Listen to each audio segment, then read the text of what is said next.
काफी सालों पहले एक अनाथ आश्रम के बाहर किसी ने एक छोटे से लड़के को छोड़ दिया। लड़का बस कुछ महीनों का ही था। अनाथ आश्रम वालों ने उस लड़के को रख लिया। अनाथ आश्रम के मालिक के नाम था आचार्य जी। उन्होंने उस लड़के का ख्याल अपने बच्चे के जैसे रखा। उस लड़के का नाम उन्होंने रखा वंश। आज से तुम्हारा नाम वंश है बेटे। वंश बाकी लड़कों से थोड़ा अलग था। एक बार की बात है, वंश चिड़ियाघर जू में गया था। वहां उसने कई जानवरों को देखा, शेर, चीता, बंदर, मगर उसे सबसे पसंद आया रहस्यमयी कोबरा सांप।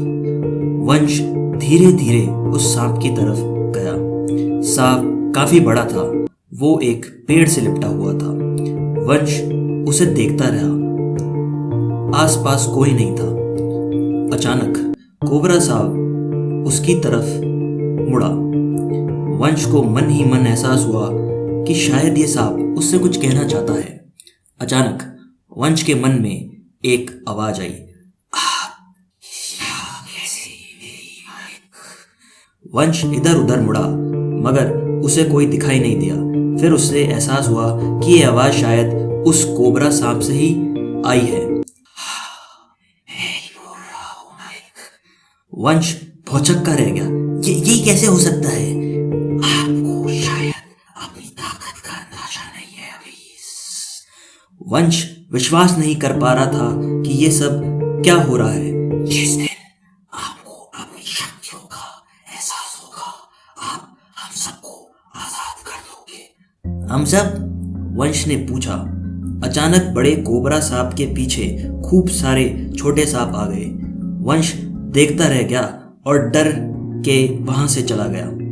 जैसे जैसे वक्त बीतता गया, लड़का बड़ा होता गया और फिर जब वो 10 साल का हुआ, उसकी तबीयत बहुत खराब रहने लग गई। खूब वेद डॉक्टर्स को दिखाया, पर वंश की हालत खराब होती गई। क्या मैं कभी सही हूँगा बाबा? वंश ने आचार्य जी से पूछा। हाँ बेटा, बिल्कुल, उम्मीद रखो। ये कह के आचार्य जी ने झूठा दिलासा दे दिया। कुछ वक्त बीत गया, पर वंश की हालत नहीं सुधरी। कहीं से खबर आई कि एक अघोरी बाबा हैं जो अभी शहर में आए हुए हैं। कहा जाता है वो चमत्कारी हैं। आचार्य जी ने फिर थोड़ा सोचा और वंश के साथ अघोरी बाबा के आश्रम चले गए। जब वो आश्रम में पहुंचे, आश्रम बंद हो गया था। गार्ड ने उन्हें बोला, तुम लोग कल आना। मगर आचार्य जी ने कहा कि हम दूर से आए थे। थोड़ी बहुत जद्दोजहद के बाद गार्ड मान गया। आप लोग चले जाइए अब अंदर। ये सुनकर आचार्य जी और वंश अंदर चले जाते हैं। अंदर एक चट्टान पर अघोरी बाबा बैठे हुए थे। उनकी आंखें बंद थी। वो मेडिटेशन कर रहे थे। अचानक उनकी आंखें खुली। उन्होंने तुरंत वंश की तरफ देखा। आचार्य जी ने कहा, मेरे लड़के की तबीयत बहुत खराब है। अघोरी बाबा ने कहा, जानता हूं, इसीलिए तुम लोग यहाँ आए हो। वो उठकर वंश के पास आए। तुम्हारे लड़के की बीमारी बहुत ही अलग है। इसे कोई सामान्य दवाई से सही नहीं किया जा सकता। आचार्य जी दंग रह गए। कौन सी बीमारी है मेरे बेटे को? तुम्हारा लड़का कोई सामान्य लड़का नहीं है। ये एक चिरंजीवी है। इसका मतलब? अघोरी बाबा मुस्कुराए। इसका जवाब वक्त के लिए छोड़ देते हैं। आचार्य जी ने थोड़ा सोचा। अब हम क्या कर सकते हैं? मेरे पास एक ताबीज है। इस ताबीज से इसकी बीमारी दूर हो जाएगी। मगर क्या बाबा जी? इस ताबीज से इसकी शक्तियां जागृत हो जाएंगी। आचार्य जी भौचक्के रह गए थे। कौन सी शक्तियां? यह अभी कहना मुश्किल है, पर उन शक्तियों के जागृत होने पर कई काली शक्तियां इससे लड़ने आ सकती हैं। आचार्य जी कुछ समझ नहीं पा रहे थे। थोड़ा सोचने के बाद उन्होंने कहा, जैसा आपको ठीक लगे बाबा जी। फिर अघोरी बाबा ने अपने पास से एक ताबीज निकाला। ताबीज किसी सोने जैसे धातु का बना था। उन्होंने फिर उसे वंश को दे दिया। इसे हमेशा अपने पास रखना। ऐसा कह के अघोरी बाबा जी चले गए। आचार्य जी और वंश भी अपने घर को चले गए। कुछ दिन बीत गए और वंश की तबीयत धीरे धीरे सही होने लगी।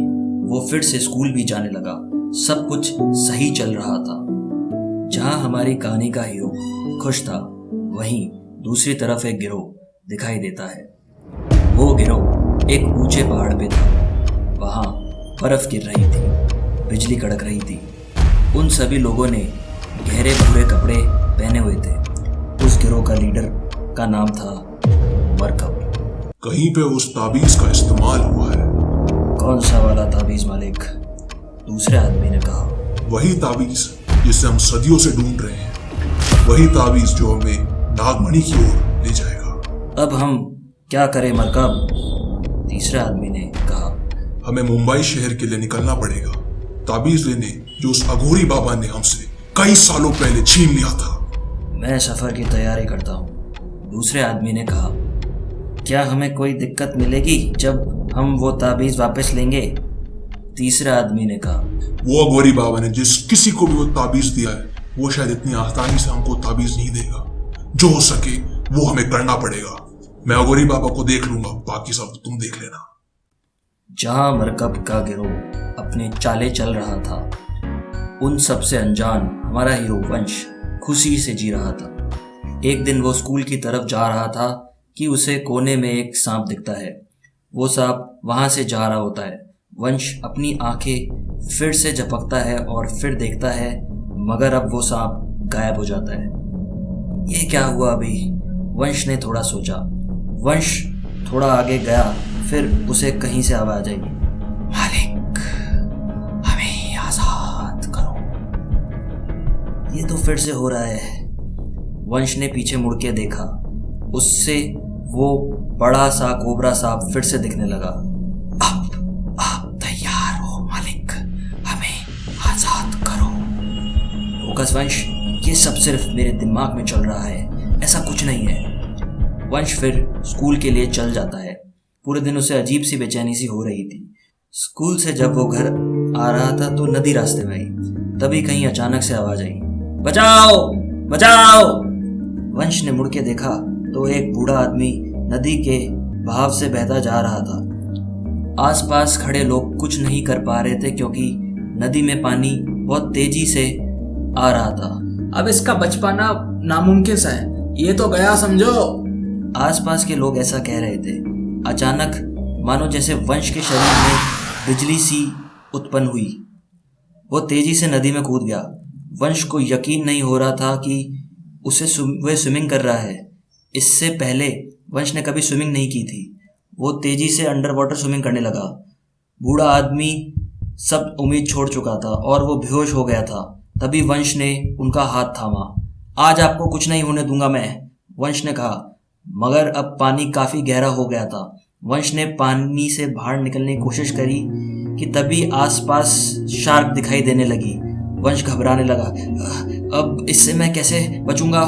तभी अचानक वंश के मन में आवाज आई, मालिक, आप अपने आप में भरोसा रखो। आपकी ताकत आपके पास लौट आई है।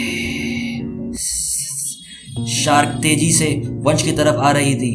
वंश बूढ़े आदमी के साथ बीच नदी में था। शार्क्स ने उसको चारों तरफ से घेर लिया था। अर्जुन ने अपनी आंखें बंद कर ली। हे भगवान, अब बस आप ही हो जो मुझे आजाद करा सकते हो। सम्मोहन की ताकत का इस्तेमाल कीजिए मालिक। सम्मोहन हिप्नोसिस? वंश ने हाथ आगे करे उन शार्क्स की आंखों में देखा। मुझे यहाँ से जाने दो। ऐसा लग रहा था कि मानो शार्क समझ पा रही हूँ कि वंश क्या कहना चाहता हो। सभी शार्क धीरे धीरे चली गई सिवाय एक के। वो शार्क फिर से तेजी से वंश की तरफ आने लगी। बस कुछ ही क्षणों में शार्क वंश से टकराने वाली थी। जैसे ही वंश के पास शार्क आई, वंश ने एक जोरदार मुक्का मारा शार्क को। शार्क बहुत दूर जाके गिरी। वंश को कुछ समझ नहीं आ रहा था कि ये सब कैसे हो रहा है। वंश फिर बूढ़े आदमी को पानी से बाहर ले आता है और अपने ताबीज को निकाल के देखने लगता है। मुझे अभी यहाँ क्या हुआ था? अभी कुछ मिनट पहले मुझे स्विमिंग नहीं आती थी, पर इन अंकल को बचाने के लिए मैं स्विमिंग कर पा रहा था। उन शार्क्स को भी मैंने हिप्नोटाइज कर दिया और आखिरी शार्क को तो मैंने ऐसा मुक्का मारा कि वो फिर से कहीं नहीं लड़ पाएगी। वंश ने पीछे मुड़ के देखा। उस बूढ़े आदमी को होश आने लगा था। आप ठीक तो हो ना अंकल? वंश ने कहा। बेटा, भगवान तुम्हारा भला करे, मैंने तो सारी उम्मीद छोड़ दी थी। अब आपको कोई खतरा नहीं है अंकल। इतनी तेज पानी के बहाव में तुम आए कैसे बेटा? कौन हो तुम? मुझे स्विमिंग का शौक है अंकल, और आपको डूबता देख के मैं तुरंत बिना कुछ सोचे समझे पानी में कूद गया। फिर वो बूढ़े अंकल ने वंश को खूब दुआ दी और वहां से चले गए। वंश के मन में फिर भी वही बात चल रही थी, आखिर ये सब हुआ कैसे? फिर वंश को लगा कि शायद एक ही जगह है जहां पर इन सब सवालों का जवाब मिल सकता है। जू में, उस कोबरा सांप के पास। वंश जू की ओर निकल लिया। वहीं दूर एक जंगल में अघोरी बाबा अकेले जा रहे थे। अघोरी बाबा चलते हुए अचानक रुके। वो पीछे मुड़े। उनके पीछे एक जादुई पोर्टल खुल गया। उसमें से मरकब बाहर आया। काफी लंबे समय बाद अघोरी, आज तू ऊपर वाले के पास जा रहा है।